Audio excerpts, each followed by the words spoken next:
I hope, no I don't, I trust that each and every one of you had a magnificent Thanksgiving.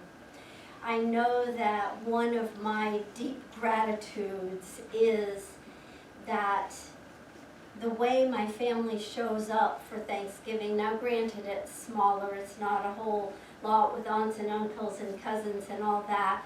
It's just the 6 of us, our children and their significant others and us, usually, at least this year it was. But each year I give so much gratitude for the seeds that have been planted through the years so that everyone knows there are no cell phones at the table.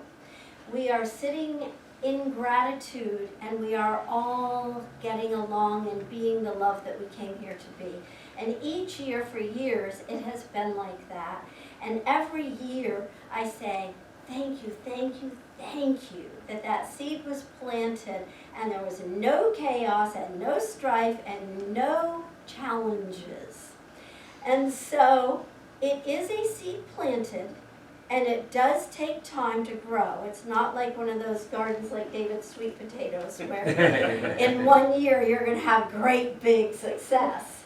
It does take a while, but it's so well worth it. And I started planting the seeds by telling everyone, the expectations are, and this is the way we're intended to live, and it culminated, and I think everyone loved it. So, today, I recently read an article by a nurse who has been a nurse for 16 years, and 8 of those were in hospice. And she wrote about the 3 last wishes that people have when they are preparing to die. And we all have heard stories about family and friends. I wish I'd given more time to family and friends. However, she phrases these 3 wishes just a little bit differently and says that this is her takeaway from 8 years of being with people that know they're dying and what they have to say and their wisdom in those times. And so here they are. The first one is they wish they'd appreciated their health when they had it. Ooh, I had not ever heard that one. Maybe you have. But appreciate our health when we have it.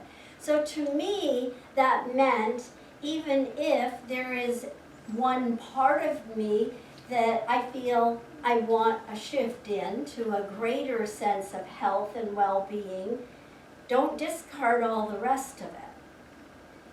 Recognize all the parts that are so healthy and meet them.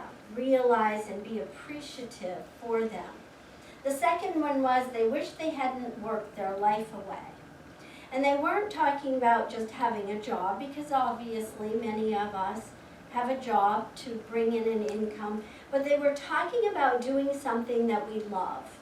We may love the job, we may love the people we work with, we may love the hours, we may love the income, whatever it is, focus on the part that we love so that we are not just working to work.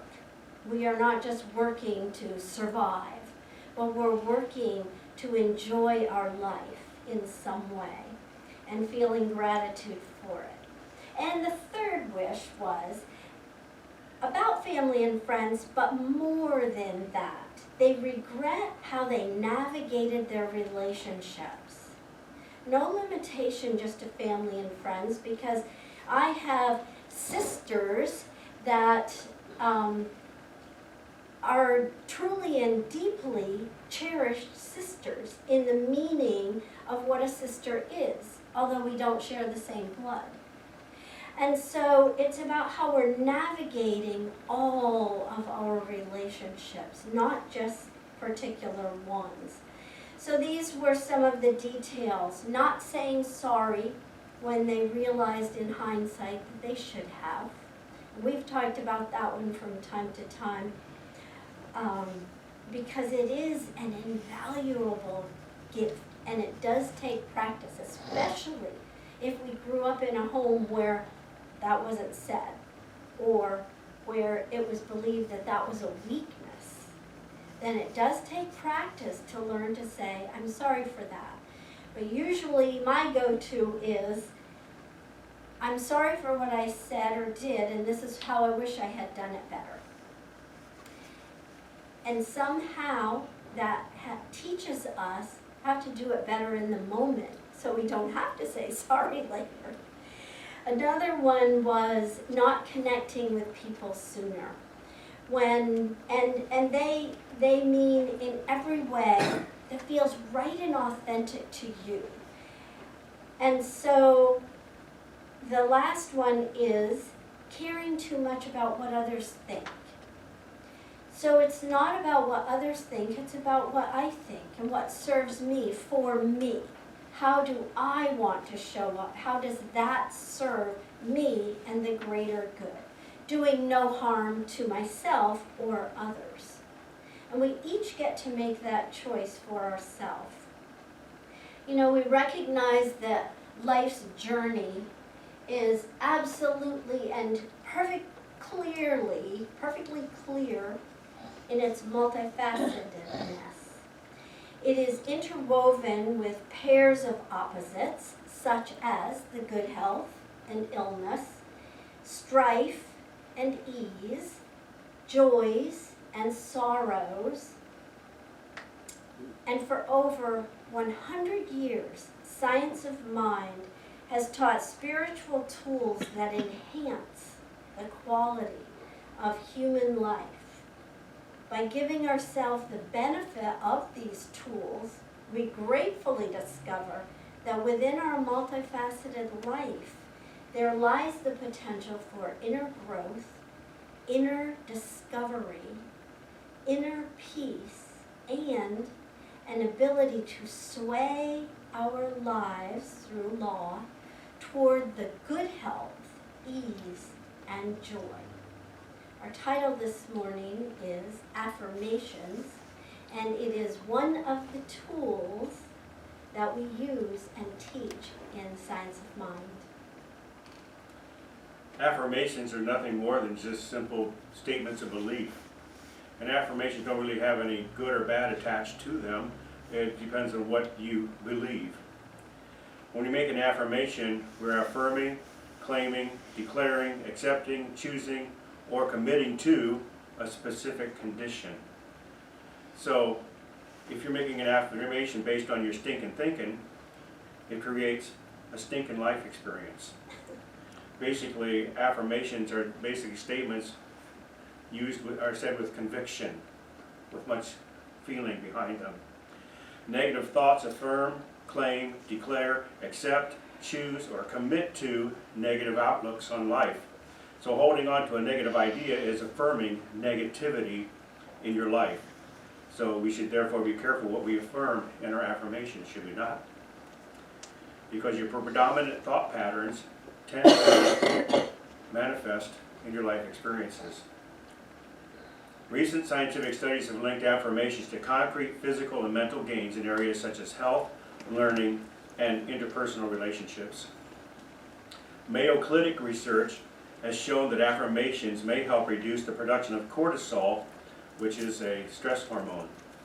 Increased cortisol levels have been linked to various physical and mental problems such as weight gain, sleep difficulties, and increased risk of heart disease. Affirmations can also help with brain development and restructure through neuroplasticity. I love that word, neuroplasticity. It means making change, or the changeability of our neural patterns in our brain.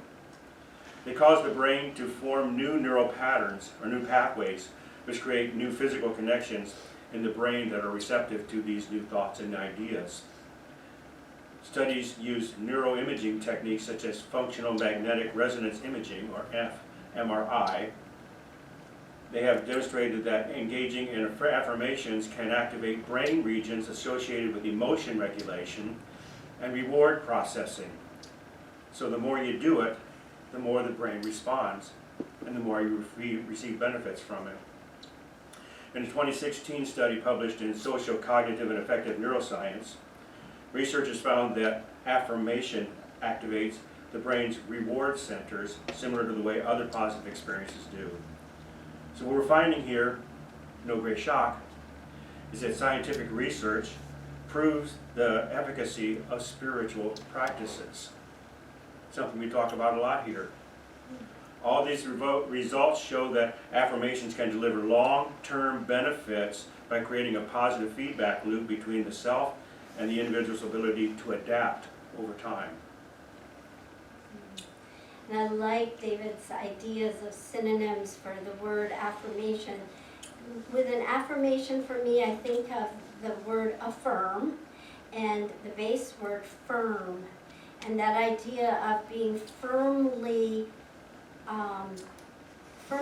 planted and well balanced in the thoughts that you are affirming. So one of the tools that we use in affirmations, and also the practitioners use in treatment, is called the 3 Ps. The 3 Ps of affirmations are: put it in the present tense, make it personal, and make it positive. So what do those mean exactly? Present tense, it's to take the idea and couch it as if it's already happening. And that can sometimes be difficult. I know that when I've counseled with people, sometimes they say, but that's not true. I'll help them get to an affirmation to write and say, and they go, but it's not true, so I can't say it. And I'm like, that's the reason you are saying it. You are saying it because it may not be true for you in your human perception of your life around you or within you, but it's absolutely true in the mind of God. And so you go into that place where that mind of God speaks to you, and it's always the present tense because there's only the now, and you couch your words as if they already are. And that is life affirming. The second one, the idea of personal, when you plant those words in your mind as though they already are, they begin to become meaningful to you. The more you say them, the more you start going, oh, well, maybe it is partly true, or maybe I can see how it's going to be true, and you start moving in that direction to the place where it's meaningful to you, and one day when you say those words, you're like, wow, it is true. It's acceptance and belief, and we open up to it through affirming the statement. The third one, in being positive, means to be aspirational with your words. Knowing that thoughts held in our mind take after their kind, we want to inspire ourselves and develop, as David said, those feelings within us to where we realize that it is so. And when it is so, give great thanks. So begin giving that great thanks as you are making your affirmations. Yeah.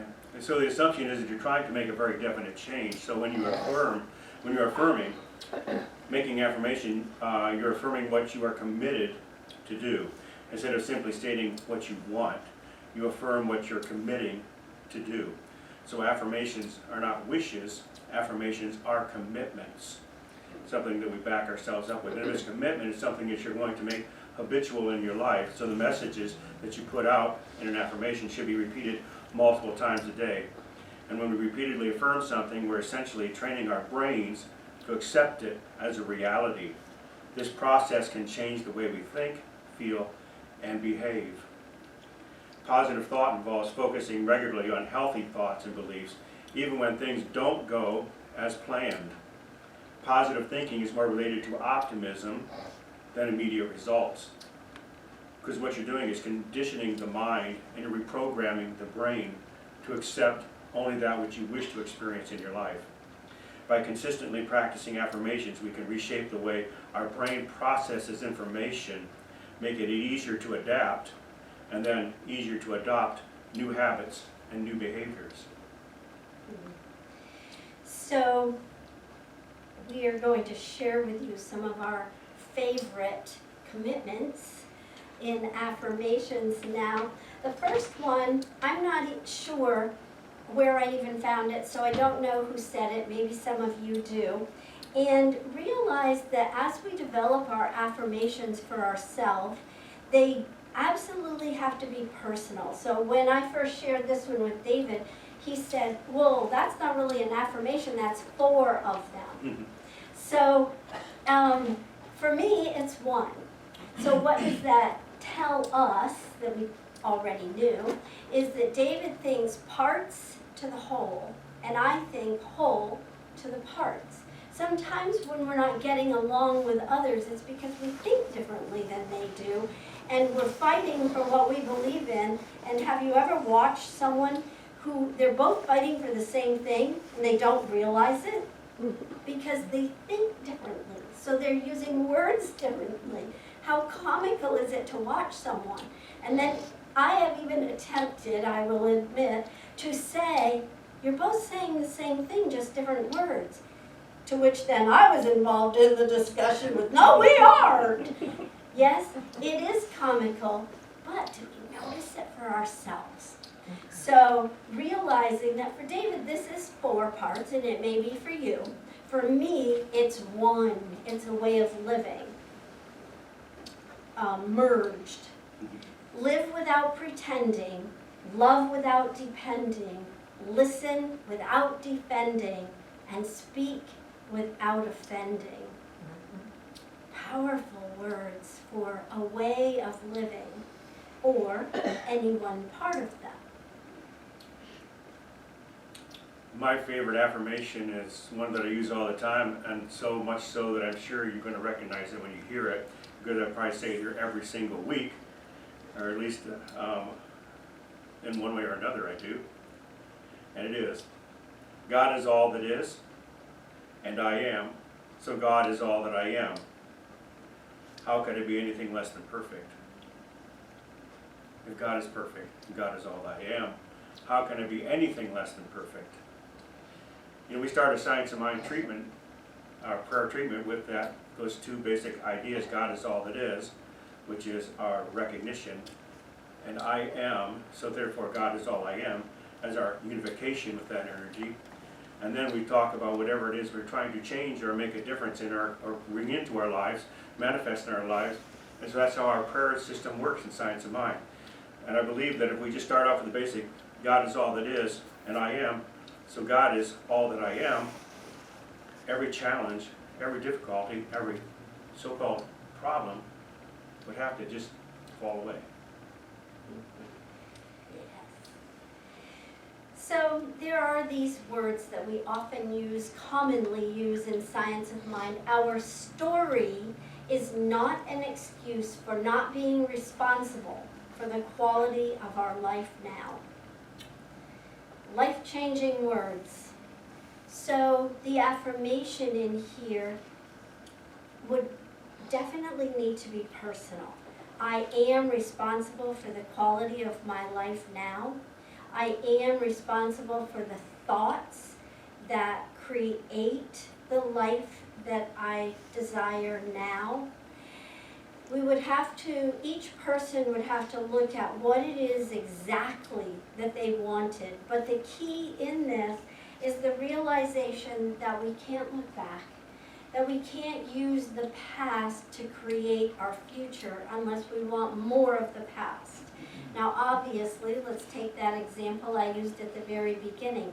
I don't want the past of chaos at a holiday meal. So I took the time to plant those seeds and develop the expectations around having an authentic, loving meal together, where we truly spent the time in gratitude and joy. And now it is experiencing itself. But I didn't get it by looking back. Our story is not an excuse for not being responsible for the quality of our life right here, right now. My next affirmation is one that is kind of adjustable depending on the circumstances. Today I choose to live to my highest potential. Or I can say, right now, I choose to live to my highest potential. And then basically, the important word in there for me is, I choose. Knowing that life is a choice, and what I'm experiencing in my life is a choice of my own. And I can also change it to, today I choose to live to my highest unlimited potential. Knowing that I am able to choose from an unlimited realm of possibilities. I don't have to be where I am if I don't want to be. I can change my mind and change my life. And recognize that I am one with universal energy, the source of all that is, because I'm a spiritual being enjoying this physical existence. So saying this affirmation and fitting it to the condition in which I'm living at the time allows me to be the best me that I can possibly be. The next one you have to have heard if you've ever been here at all, because I've handed it out at least 3, maybe 4 or 5 times on a handout of affirmations, because it's absolutely my go-to. It is basically what we're talking about all the time, which is God is and I am, and God is good, so I am. It goes like this, and it's an Ernest Holmes quote. Good and more good is mine. There is no limit to the good that is mine. Everywhere I go, I see this good. I feel it. I experience it. It presses itself against me, flows through me, expresses as me, and it multiplies around me. Powerful, powerful words of acceptance of the good that already is. When we live of the world, we sometimes forget about all that good. When we live of the Spirit within, we absolutely recognize that good. And that's one of my favorite affirmations too, and I love reading it because every time I read it, all the negativity vanishes because I feel so immersed in all of that. My next affirmation is kind of similar. And that's once again, it goes in a lot of different directions. God is expressing itself beautifully, uniquely, and perfectly in, through, and as each of us. Now this is one that's not necessarily personal because it's not just about me. It has to do with everybody. God is expressing itself beautifully, uniquely, and perfectly in, through, and as each of us. Sometimes when I get up in the morning and look in the mirror, I don't see that. Beautiful beauty and uniqueness and perfection, I don't see that. But if I can look deeply into my eyes in the mirror and smile a little bit, I can see it. I can say without doubt that God is expressing itself beautifully, uniquely, and perfectly in and through me. And then when I walk out into the world, I bump into, and I'm sure we all do, bump into people who have challenging personalities. And sometimes it's a challenge to see God living perfectly, beautifully, and uniquely in every single person we bump into. Like that person who took our parking space, that person who butted in front of us, that person who disagreed with us. But the truth is, if we can look at them and look deeply in their eyes and look into their soul, we can see their God essence and know that we are all interconnected as one. Mm-hmm. The last one today is a poem from Karl Hoppe, and it's one that I have had kept by my desk as I taught for 30 years, and it's on our refrigerator so our kids and family and friends can all see it also. And he wrote this: I hope that my achievements in life shall be these, that I will have fought for what was right and fair, that I will have risked for that which mattered, and that I will have given help to those who were in need, that I will have left the earth a better place for what I've done and who I've been. Now at the beginning of the talk, we were looking at hospice patients and the 3 wishes that they have at the end of their life. This poem uses the word hope and uses the word will. And yet for some of us, the word really doesn't have a meaning. Humans developed meanings. So we say was, is, will be. But for some of us, those words don't necessarily have the same meaning. However, by living up to the goals within the poem, one may have others say about them that they have lived this affirmation. Their achievements in life are these. They fought for what was right and fair, risked for that which mattered, gave help to those in need, and left the earth a better place for what they did and who they were. And so it is.